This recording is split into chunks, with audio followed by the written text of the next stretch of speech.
베드로전서 5장 미안합니다. 382쪽입니다. 베드로전서 5장 7절 말씀부터 보겠습니다. 7절에서 11절까지. 너희 염려를 다 주께 맡기라. 이는 그가 너희를 돌보심이라. 근신하라 깨어라. 너희들의 마이가 우는 소리같이 두루다니며 삼킬 자를 찾나니 너희는 믿음을 굳건하게 하여 그를 대적하라. 이는 세상에 너희 형들도 동일한 고난을 당한 줄 압니다. 모든 은혜 하나님 곧 그리스도 안에서 너희를 부르사 자기의 영원한 영광에 들어가게 하시니가 잠깐 고난당한 너희를 친히 온전하게 하시며 굳건하게 하시며 강하게 하시며 털을 견고하게 하시라. 권능이 세세 뭉토록 그에게 있을지어다. 아멘. 살아가면서 염려 없는 사람이 누가 있겠습니까? 다 염려 있습니다. 근데 염려는 하나님께서 우리에게 권고하신 말씀은 다 맡기라는 겁니다. 이런 그가 너희를 돌보심이라. 맡기라는 겁니다. 이 염려를 통해서 마귀는 우리를 공격하는 무기로 삼고, 이 염려가 우리의 믿음을 더 강하고 굳건하게 하는 하나님의 뜻이기도 합니다. 예, 그것이 뒤에 나옵니다. 근신하라 깨어라. 너희 대적 마귀가 우는 소리에 두루다니며 삼킬 자를 찾나니. 삼키는 것은 끝나는 거예요. 꼴꺽 삼켜버리면 어떻게 하겠습니까? 이빨 자국을 내는 게 아닙니다. 오늘 의외로 많은 그리스도인들이요 삼킴 받았는데 몰라요. 본인은 마귀에 삼켜지면요 전혀 주의종의 말을 듣지 않습니다. 주의종을 안 듣는 게 아니고 오히려 주의종의 공격적입니다. 공격적. 왜냐하면 마귀의 역사, 그러니까 마귀가 딱 삼켜버리니까 잠깐이라도 베드로 사도 같은 경우도 예수님이 십자가 진다 할 때 안 됩니다고 항변했지 않습니까? 결국 베드로 사도 깨닫고 이제 그 마귀 역사에서 벗어났지만요. 삼킬 자를 찾나니. 예. 근신하라 깨어라. 너희들이 마귀가 우는 사이 들어다니며 삼킬 자는 너희는 믿음을 굳건하게 하여 그를 대적하라.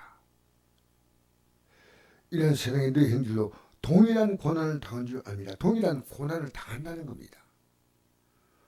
모든 은혜 하나님 곧 그리스도 안에서 너희를 부르사 자기의 영원한 영광에 들어가게 하시니가. 앞으로 이제 믿음 생활 사람은 들어갈 거다가 아니고 들어가게 하십니다. 이미 우리의 미래는 결정이 끝났습니다. 이 믿음이 분명하지 않으면 안 돼요. 이것도 아직도 이런지 저런지 모르니까요. 왜? 영원한 영광에 들어가게 하신다면 이 땅에 살아가는 삶을 주의 종의 말씀 따라 가르치면요 아멘 하며 따라오는 겁니다. 잠깐 고난당한 너희를 친히 온전하게 하시며, 이 고난이 오히려 우리 믿음을 굳건하게 한다고 앞에 되어 있죠. 온전하게 하시며 굳건하게 하시며 강하게 하시며 털을 견고하게 하시라.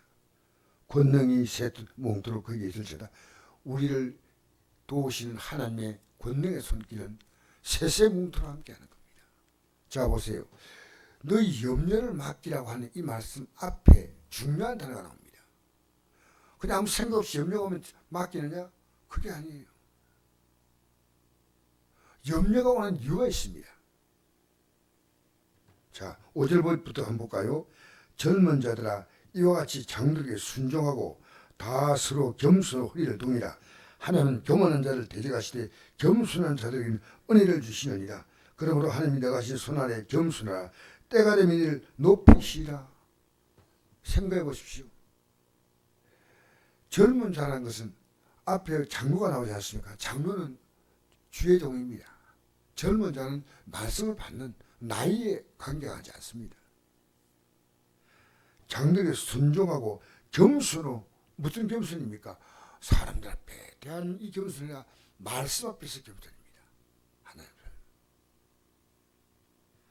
하나님은 교만한 자는 말씀 앞에서 이 말씀을 멸시하고 무시하는 겁니다. 하나는 교만을 대적하시되 겸손한 자에게는 은혜를 주신다. 여러분 과연 말씀 앞에 겸손합니까? 자신을 돌이켜보십시오. 제가 어제 기도원에 가서 말씀을 전가하는데요. 그때 내가 느낀 것이요. 1시간 전에 뜨겁게 찬양하고 기도합니다. 제가 거기 도착하니까 집회가 7시부터 시작인데요. 7시부터 시작인데 6시 제가 좀 도착해 보니까요. 많지는 않지만은 이미 제가 볼 때 한 10명 가까이 앉아 있어요. 기도하고 있더라고요. 조금 있으니까 바로 찬양이 나가는데 여러분 찬양 왜 하는지 아십니까? 찬양 듣는 놈이 어떤 분 찬양 안 하시는 분도 교회화되어 있습니다. 요새는. 이 찬양은요. 곡조 있는 기도입니다. 기도. 찬양은 기도입니다. 여러분 여러분 여기 제가 어제 집회를 인도하러 가서 어제 광야교회 한 150명에서 한 200명 가까이 모였어요. 광야교회도 길거리 예배죠. 그리고 저녁에 그 기도원에서 집회 제가 했는데요. 제가 이걸 하려고 어떤 준비를 했냐면요. 아침에 여기서 기도하고 그 다음에 저 군위에 목사 사모님 기도회가 있습니다. 거기 가서 이 기도의 힘이 아니면 영의 삶은 버틸 수가 없습니다. 여러분 저를 도와주겠다고요? 기도로 도와주세요. 이게 여러분 이 땅에서 기도한다는 것은 얼마나 놀라운지 모릅니다. 근데 아무 생각 없이 기도하면 안 됩니다. 여기 보니까 젊은 자들아 장들에게 순종하고 겸손하리라. 내가 염려가 왔을 때 그 염려가 내게 온 가장 중요한 이유는요. 겸손하지 않아서 온 겁니다.